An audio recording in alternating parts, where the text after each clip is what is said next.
right, I'm gonna start just so that we can get the maximum amount in before we need to wrap up. So we are going to go through kind of the most important points from Unit 1.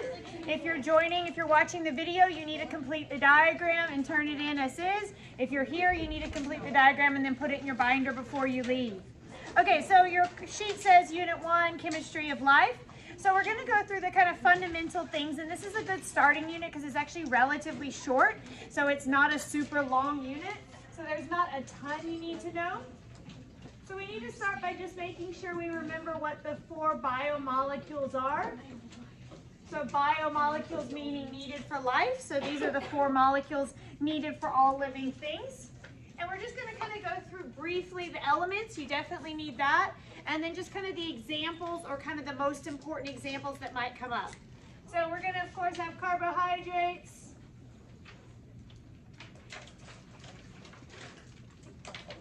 lipids,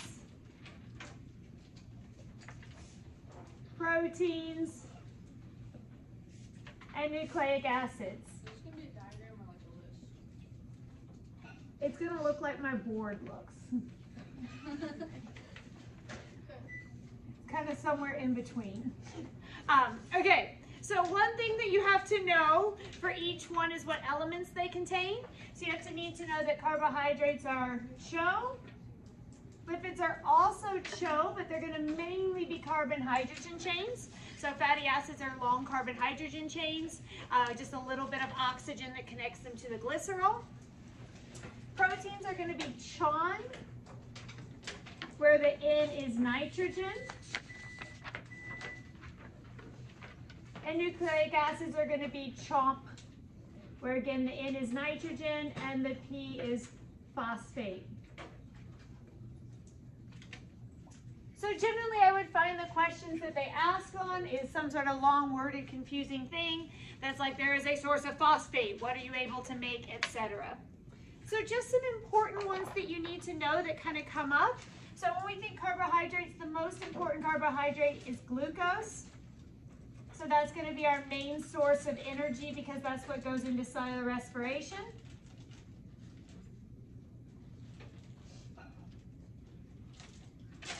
So that's kind of the carbohydrate that's going to come up the most during the course. Lipids, the most important lipid, and also is important to know about because of this thing there, is phospholipids. So lipids do lots of other things, so they can act as hormones, so we'll talk about them again when we get to Unit 4. They can act as kind of stored fat, but phospholipids make up the cell membranes. And those are kind of the most important kind of lipids that come up in the course. Just note, because it came up on one kind of random question on your progress check, if it's a phospholipid, in that case it does also have phosphate. So those have a phosphate group attached. Proteins are going to be chains of amino acids.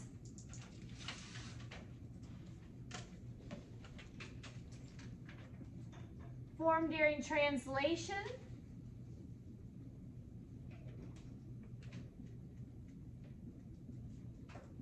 Using mRNA. So proteins are going to be super, super important. That's why they got chosen to be the cupcakes. Of all the biomolecules, your course is really centered around proteins and nucleic acids. So we're going to spend virtually no time on carbs and lipids today. There's not super important for kind of the course structure. Lots more important to really understand nucleic acids and proteins.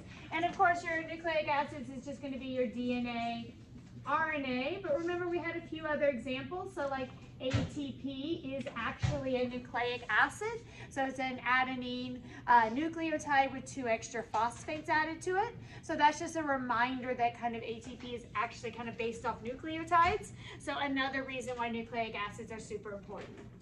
Okay, so that's kind of the main stuff that I'm going to do just on the all 4. Then I'm going to go into hydration, dehydration, synthesis, and hydrolysis. Then we're going to basically spend the rest of our time on proteins and nucleic acids because by far the majority of the questions are on one of those 2. So making sure we're really good on those. Okay, so then below this we need to make sure we're good on monomers and polymers, and then those 2 processes that allow us to go back and forth between them.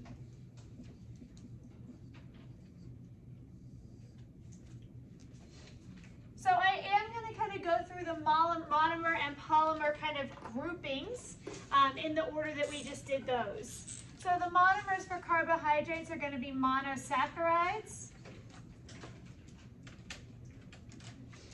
And the polymers are going to be polysaccharides. The most common polysaccharide you'll see is starch, but there are others as well. So going from kind of sugars to starches. For lipids, our monomers are going to be fatty acids.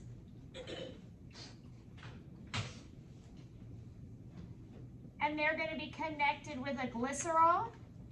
So a true triglyceride is going to have 3, but I didn't write that specifically because phospholipids actually have 2 and a phosphate group. So it kind of depends on the type of lipid, how many fatty acids they have. So fatty acid chains of some number attached to a glycerol. And then of course together those make lipids, and they could be a phospholipid, or if it's the kind of 3 fatty acids to 1 glycerol, that's called a triglyceride. Triglycerides play more of a role in kind of body fat storage and some of those purposes. Phospholipids trade out 1 fatty acid for a phosphate group, and they of course make up cell membranes. The monomers for proteins are amino acids. You don't know that, you're in trouble. And of course they are going to make up polypeptides. And then polypeptides will fold into a true protein. And then the monomers for nucleic acids are nucleotides. So a nucleotide is 1 part, and then the polymers are going to be the actual nucleic acids. Okay, so then you need to know, because it seems like every practice test I went through, they asked about this at some point, which is the processes that go back and forth between these. So if you take monomers and build them into a polymer, that process is dehydration synthesis. And if you know these, it's just usually a pretty easy question to get right. So dehydration synthesis is building monomers together to make a polymer. And in order to do that, you're going to remove the H from one monomer, the OH from another monomer. So in the process, you're removing water.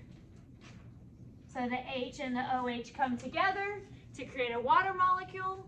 So dehydration synthesis removes water, and it makes polymers. The opposite process by which we're going to take a polymer and return it into its monomer forms is going to be hydrolysis. And in hydrolysis, we're going to split the polymer into monomers. And in the process of doing that, our monomers are going to not be very stable because they're going to want to come back together. So to prevent that from that happening, we're going to add water to stabilize the 2 monomers.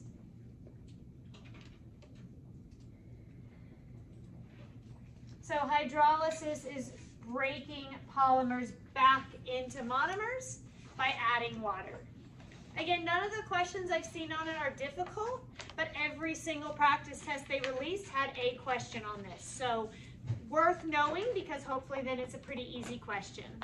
So that's really all the intro stuff we're going to do. Now we're going to do a little bit on proteins and a little bit on nucleic acids, and then a little bit on pH just to end with and properties of water. So that's all the kind of overview stuff we're going to look at.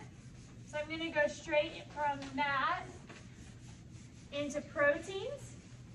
So proteins kind of can go in several different places. So this information about structure of proteins is also really important in Unit 6 when we get to kind of looking at actual protein synthesis. It's also really important in Unit 3 when we look at enzymes. So it shows up as several places, but I wanted to kind of go through it now, partly because this unit's just a little bit shorter. And so there's a little bit more time for it here versus like Unit 6, which is a massive unit. So just first of all, let's start with, okay, why does it matter? So the structure of a protein determines the shape of the protein. So we're looking at how it folds. The shape of a protein determines kind of its binding sites or active sites.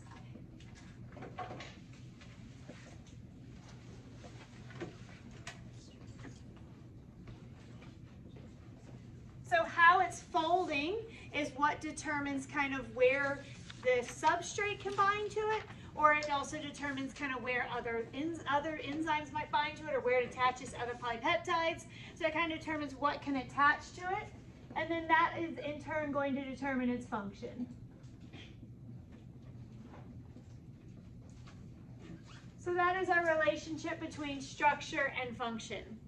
So then you need to know kind of the 4 levels of protein structure. So primary structure, then secondary structure, then tertiary structure, and then quaternary structure. In general, probably the 2 most important are going to be your primary and your tertiary. We'll kind of go through them and talk about why those 2 tend to be the ones that would be more likely to be asked about. So when we talk about primary structure, we're talking about the sequence of amino acids. So the specific ordering of the amino acids is going to change the primary structure of it. They are connected by covalent peptide bonds.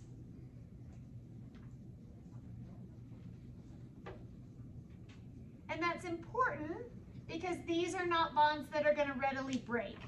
So one thing we want to look at is kind of which bonds are going to break when the environment changes versus which ones are fairly enduring. This is, of course, going to be determined by the sequence of nucleotides.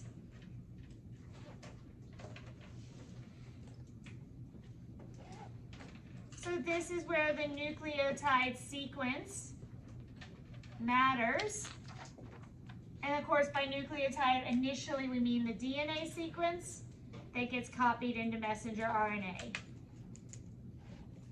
As a result of the fact that this is determined by nucleotide sequence, that also means that this is going to be impacted by most mutations.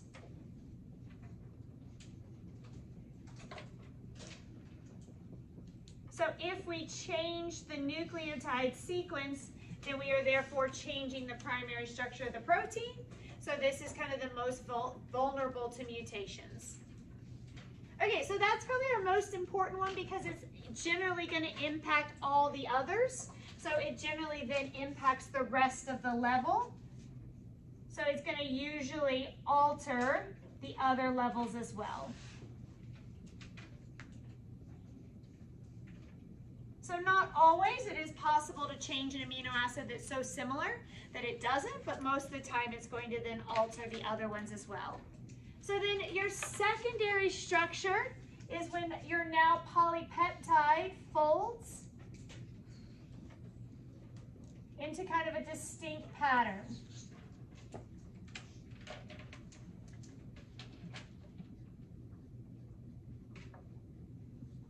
So the reason why this is less interesting is because it's not quite as vulnerable to change because there's only 2 possible patterns. So there's either an alpha helix or a beta sheet. So there's only kind of the 2 possibilities. So a little bit less vulnerable to kind of dramatic changes because of mutations. And these are held together by hydrogen bonds.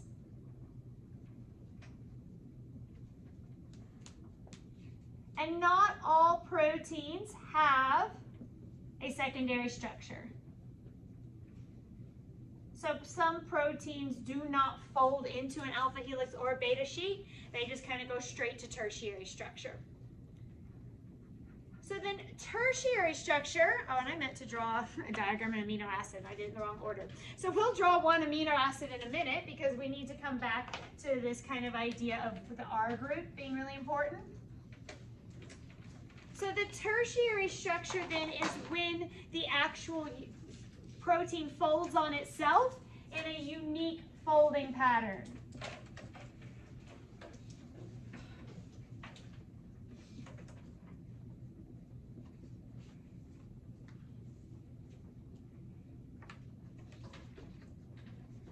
trying to think of another word for unique. I'm just going to use it again.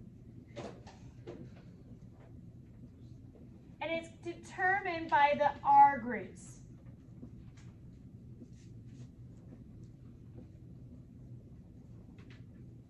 So the R groups on different amino acids are what determine the tertiary structure.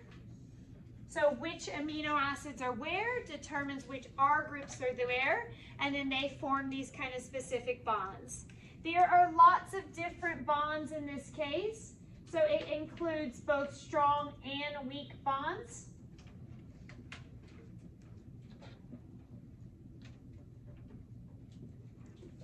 So it includes things like hydrogen bonds, but also ionic bonds. So quite a variety of different bond types that can happen there. Then the quaternary structure, like the secondary structure, not all proteins have a quaternary structure. So having a quaternary structure kind of is something that some have but others don't. So this time multiple polypeptide chains now bond to each other.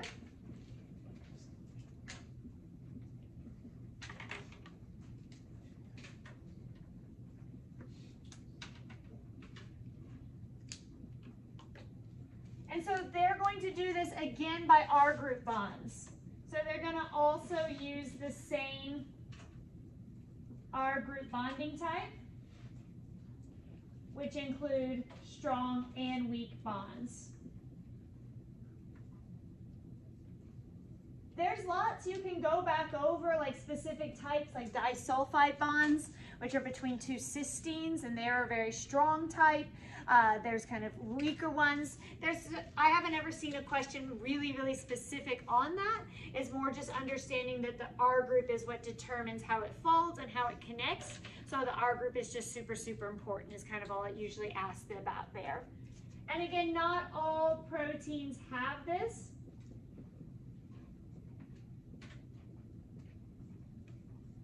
So some of them are only one polypeptide chain. So for it to have kind of this quaternary structure, it would have to involve kind of multiple polypeptide chains. So if it doesn't, then it would not have a quaternary structure if it was just one. So because of these three here, all including some sort of weaker bonds, that also means that they're really sensitive to the environment. So the strong bonds here are generally fairly resilient towards kind of environmental changes, but all three of these levels, because of the presence of weak bonds, they're very sensitive to environmental changes.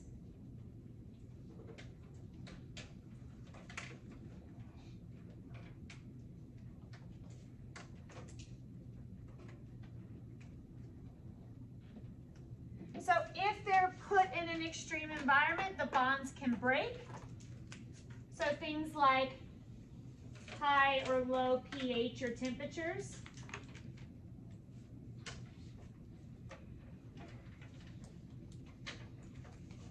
Can actually break the weak bonds and alters the shape of the protein. And what's our big vocab word for if you alter the shape of the protein? You denature it. Denature it.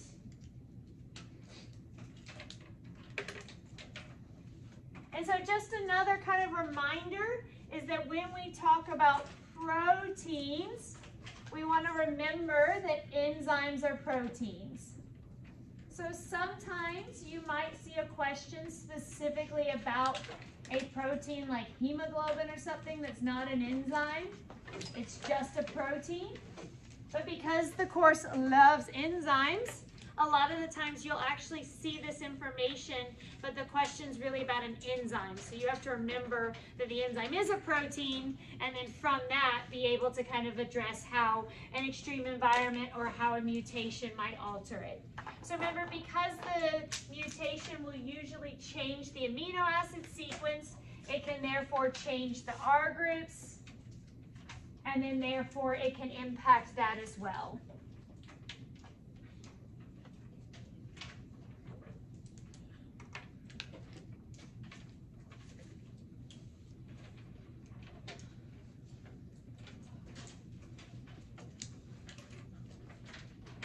in a lot of cases, if you change the primary structure, you change the tertiary structure. You may not change the secondary structure simply because there's only 2 ways for it to fold. So changing 1 or 2 amino acids is not super likely to shift it from an alpha helix to a beta sheet. But it's more likely to mess up your tertiary and if you have a quaternary structure, So I'm gonna go back now and draw an amino acid. Sorry, I just went in the slightly wrong order. And that's kind of the last thing that I put on the first side of this page. So if you have room at the bottom still, that's kind of our last thing. You do need to know about the structure of 1 amino acid and about the structure of 1 nucleotide. We're not going over like the order of the carbons in a carbohydrate. I haven't ever seen a question on that. So we're trying to kind of stick to what's most likely to show up. But it is important to know this. So we're going to look at the structure of 1 single amino acid.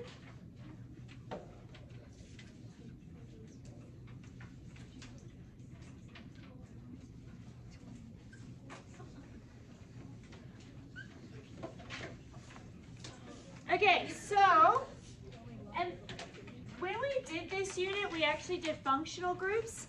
I'm not going to go back through functional groups except for the 2 that are in the amino acids. So those are the only 2 functional groups I think you really need to worry about.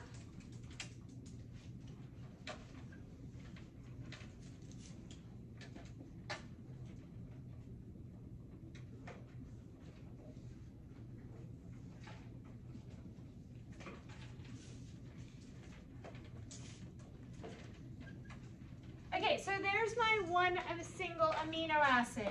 So at this end, this is called the amine group.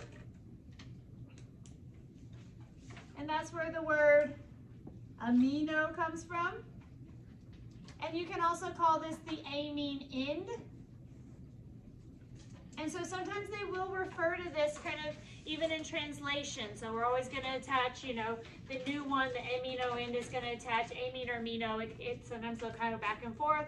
Is always going to attach to the carboxyl end of the existing amino acid. So they will, directionality matters. So it needs to always be built whereby this is what attaches to the existing protein chain.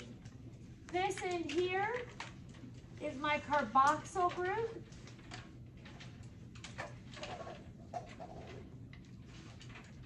And this is my carboxyl end.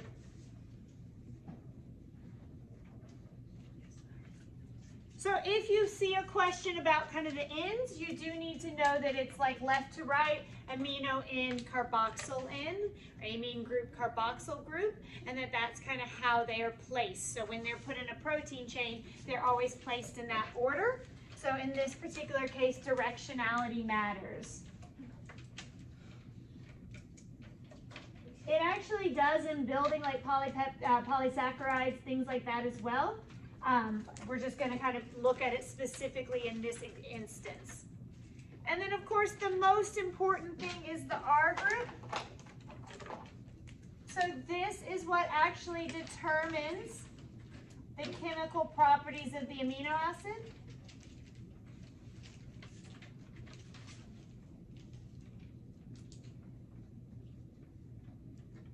So everything else, of course, is the same.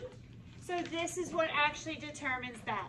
And when we say chemical properties, some of the things that are really important is it determines whether it's polar or non-polar, which is also the same thing as saying whether it's hydrophilic or hydrophobic. It can determine whether it's acidic or not, whether it can form ionic bonds or not. So all kinds of properties like that. I would say probably the most important one is the polarity kind of aspect. So whether it's hydrophilic or hydrophobic tends to be the main thing that kind of determines how it's going to bond with other things is based on its polarity. So there are 20 different R groups.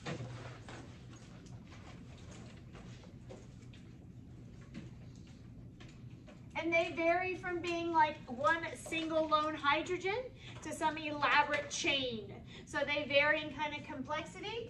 And so therefore there are 20 different amino acids.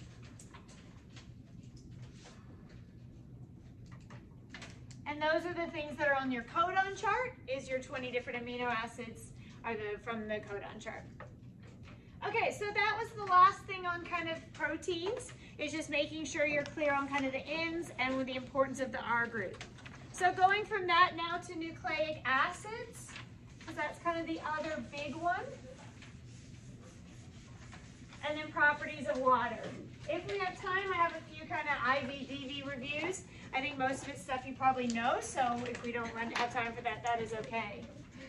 So just like you needed to know the structure of one amino acid, you need to know the structure of one nucleotide.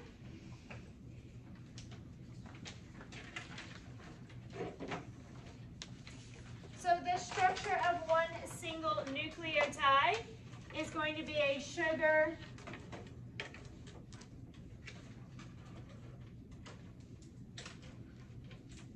a phosphate group, and a nitrogen-containing base. So I think one of the FRQs that you did on your unit test for this, that was like part A, which is what are the three parts? And not everyone got them all correct. So some of you talked about the sugar, you talked about the base, but not actually the phosphate group. So you need to include all three parts of that. So this P is just for a phosphate group. So the sugar in DNA is going to be deoxyribose. In RNA, it's going to be ribose. The nitrogen bases are going to be cytosine, guanine, adenine, and either thymine or uracil.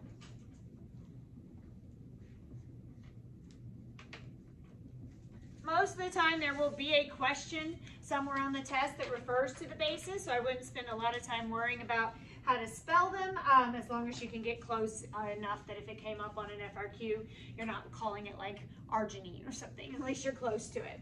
Okay, so then from that, let's look at how that then comes together in DNA.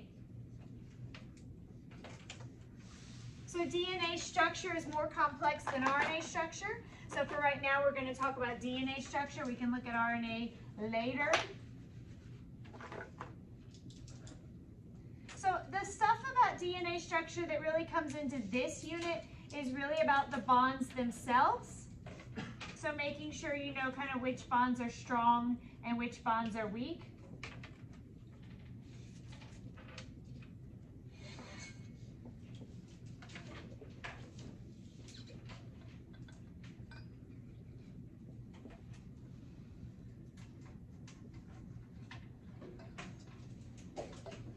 Okay, so there's my little tiny DNA.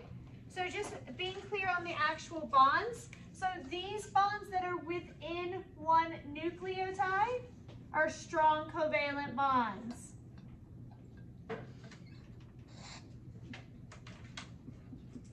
So they are what's holding each individual nucleotide together. So these are my strong covalent bonds that have attached the three parts, and they're basically never going to come undone. Nucleotides stay in kind of that formation. The next type of bond are the ones that hold the backbones together, and that's this bond right here, which attaches the base of one sugar to the phosphate of another. So those are also strong bonds, and they're called phosphodiester's, their specific name. And those are not going to be easily broken. So that's important. They're kind of able to withstand heat. They're not going to kind of fall apart easily. The weak bonds then are in the center, holding the bases together. So let's say this is A and T, and this is going to be C and G. Those are going to be weak hydrogen bonds. And so those are going to be easier to break. And that's intentional. So there's kind of two things that can break it.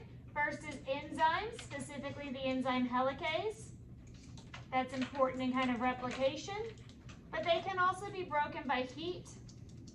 So heat can denature, and that's going to be important. That plays a role like in polymerase chain reaction, that we can actually break apart DNA just by applying it to heat. These are even easier to break because there's fewer of them. So there's fewer H bonds between A and T, which means those are even easier to break. That's why we have a ta-ta box at the start of each gene with lots of A's and T's, making that the easiest thing to break to kind of get started. Just a reminder, and this should be super obvious, but there are rules. So complementary base pairing is what we call it.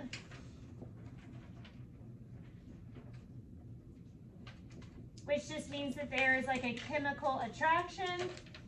A is always going to pair with T, or U in the case of RNA, and C is always going to pair with G. Okay, that's it on DNA. There's plenty more DNA to come when we get to Unit 6, but we are going to leave it at that for today, whereby the emphasis in this part of the course is just what are the bonds that hold the different things together. I want to do a super quick pH review, just because there's a few questions that kind of come up with that, and then we'll kind of go to properties of water, which is our last kind of part that we need to know. So pH kind of shows up in a combination of different areas. In some ways, it probably shows up in more questions related to kind of Unit 3 stuff with energetics, but I thought we'd talk about it here where there's a little bit more time for that. And it's nothing complicated. So they're really basic questions, but you have to know that the lower the pH, the more acidic. Which should be obvious, but when we've done progress checks in the past, some people were still missing that. So high acidity results in a low pH, and then you need to know that that relates to having more hydrogen. So hydrogen protons will lower the pH and increase the acidity of it. That's why the most important, the opposite of that you can write as well, is that the higher the pH is, that means it's more basic instead of acidic.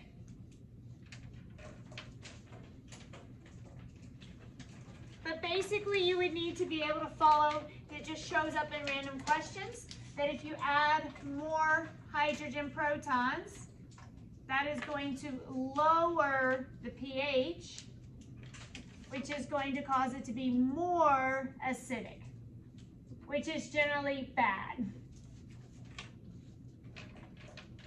Because things that are highly acidic generally are more likely to damage enzymes or kind of cellular components.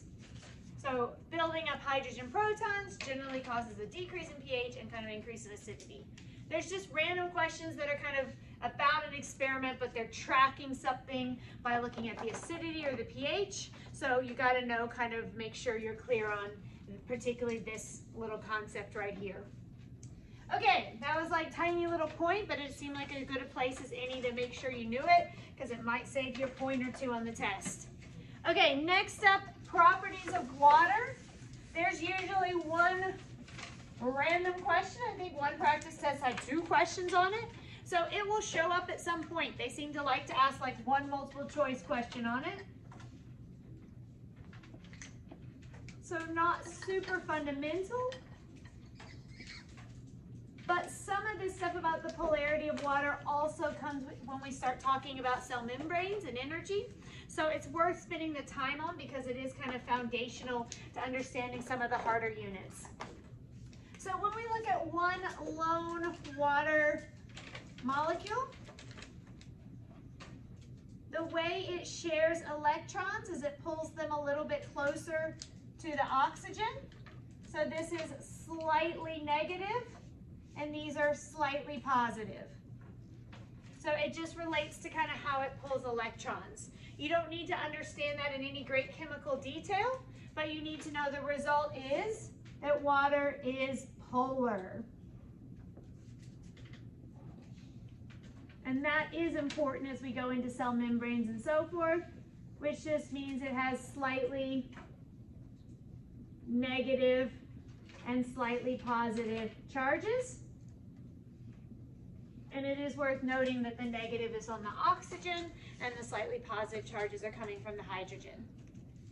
That fact causes a few things to happen.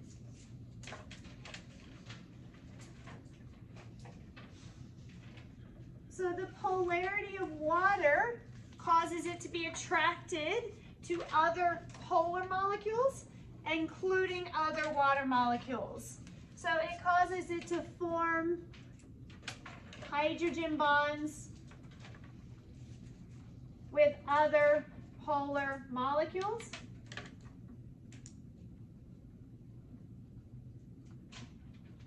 Which is why we call anything that's polar hydrophilic, because it forms bonds with that. There is a name for those bonds with other water molecules, and that is adhesion. So adhesion is the forming of bonds between water and another polar molecule. An example where that's really important is in xylem in plants. So the sides of xylem are polar. That allows water to kind of bind to the sides, which allows water to be transported in plants. So that adhesive property is really important. It also allows it to form hydrogen bonds with other water molecules.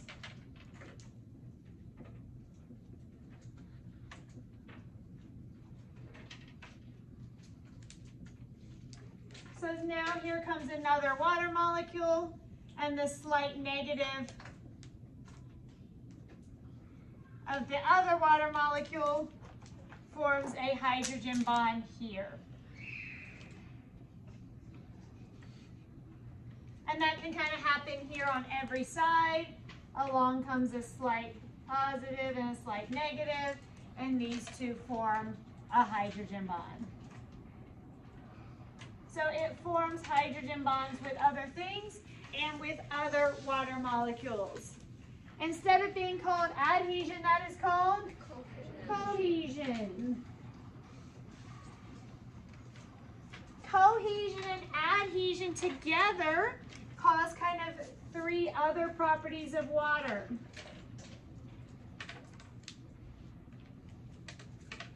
First of all, it causes water to be able to move up thin tubes by sticking both to itself and to the wall of the tube.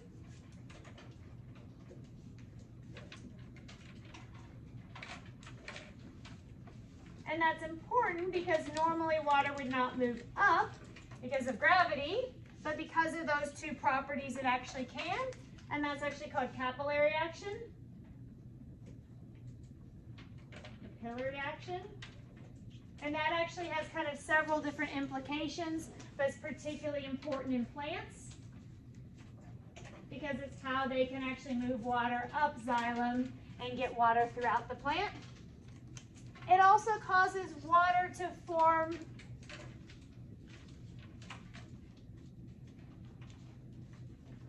a surface that light things can float on.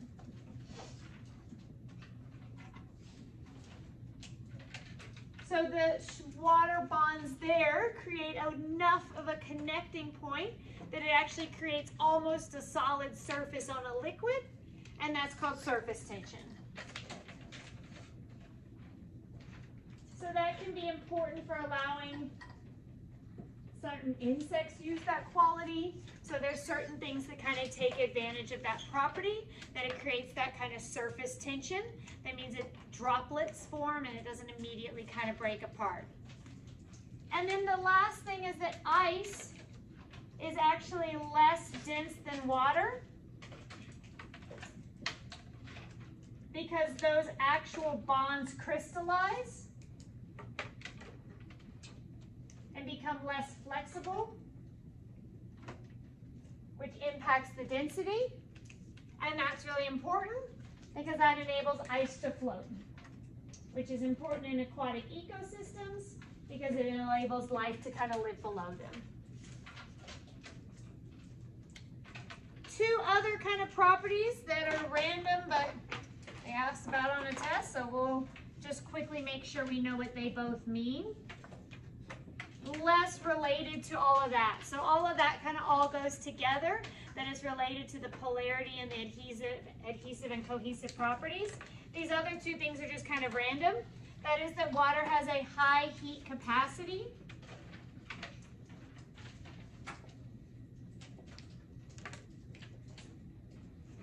Which just means that it takes a lot of heat to raise water by 1 degree.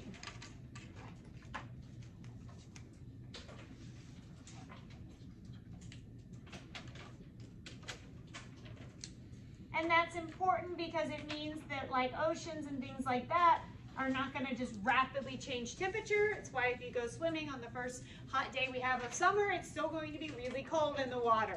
So they're not going to just immediately shift. So it enables them to maintain a relative stability. And then the last one is they have a high heat of vaporization.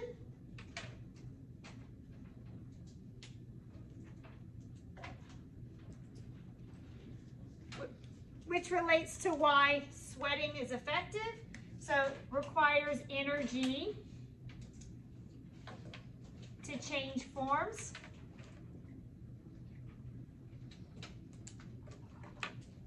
And that actually releases heat when we go between forms. So if we go from liquid, sweat to gas, it actually releases heat to change the forms like that. So heat is released when water vaporizes. Okay, so we're gonna do like 5 more minutes. We'll wrap up at 3:30, then I can sign your thing and you can put it in your folder. Last thing we're gonna do is just a couple things on experimental design. This stuff should be super review, so this should not be challenging, but every test will have several questions on this. So I just basically took all the experimental design stuff and divided it among the different topic reviews, just so I made sure we did go over it at some point. So this is like literally 5 little points down here. So at the very bottom, we're just going to do our little bit of experimental design. This is probably one of the shorter units. The next one's not bad either. Unit 3 and unit 6 and 7 are long, so those will be going right to the end, so we're not going to do any experimental design stuff, but there's a little bit of time on this one. Okay, so first of all, everyone should be good at this. We just need to review IV and DV. The thing you need to make sure is that you can do it from the graph or from what's being, from the actual prompt. So some of you are really good on the graph, but struggle more with just being asked about. So this IV is always what is being tested, and it has to be on the x-axis. So if you're graphing, you put it on the x-axis. If you are looking at a graph, you find it on the x-axis. Your dependent variable is always what's being measured, and you're going to find it or put it on the y-axis. There will be a question on that at some point on the test, and everyone better get the point for it. The next variable you can see is what's called a standardized or controlled variable. Different words, same thing. These are the things that are the same between each group. So these are things that you make the same before all the groups. None of you will have a problem identifying this, but on the last couple FRQs, it's asked you to explain this, and a lot of you haven't quite explained it how you need to. So if you're explaining this, you have to say that the purpose of it is to ensure that any findings are only due to the independent variable.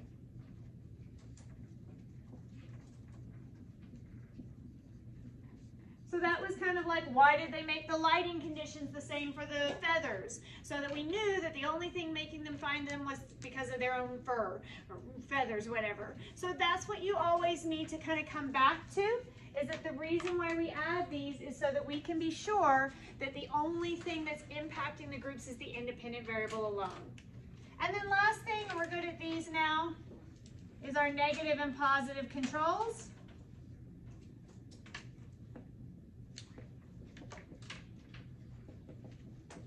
They are both used as a baseline for comparison, so we can actually see what the independent variable did.